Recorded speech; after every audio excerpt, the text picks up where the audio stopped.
شروع اللہ کا نام لے کر جو بڑا مہربان نہایت رحم والا ہے۔ سب تعریف اللہ ہی کے لیے ہے جو سب چیزوں کا مالک ہے، یعنی وہ کہ جو کچھ آسمانوں میں ہے اور جو کچھ زمین میں ہے سب اسی کا ہے، اور آخرت میں بھی اسی کی تعریف ہے، اور وہ حکمت والا ہے، خبردار ہے۔ جو کچھ زمین میں داخل ہوتا ہے اور جو اس میں سے نکلتا ہے، اور جو آسمان سے اترتا ہے اور جو اس پر چڑھتا ہے، سب اس کو معلوم ہے، اور وہ مہربان ہے، بخشنے والا ہے۔ اور کافر کہتے ہیں کہ قیامت کی گھڑی ہم پر نہیں آئے گی۔ کہہ دو کیوں نہیں آئے گی؟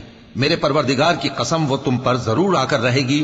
وہ پروردگار غیب کا جاننے والا ہے، ذرہ بھر چیز بھی اس سے پوشیدہ نہیں، نہ آسمانوں میں اور نہ زمین میں، اور کوئی چیز ذرے سے بھی چھوٹی یا بڑی نہیں مگر کتاب روشن میں لکھی ہوئی ہے، اس لیے کہ جو لوگ ایمان لائے اور عمل نیک کرتے رہے ان کو بدلہ دے۔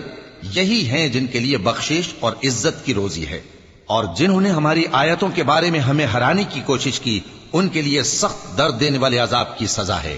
اور جن لوگوں کو علم دیا گیا ہے وہ جانتے ہیں کہ جو قرآن تمہارے پروردگار کی طرف سے تم پر نازل ہوا ہے وہ یقیناً حق ہے، اور اس اللہ کا رستہ بتاتا ہے جو غالب ہے، قابل تعریف ہے۔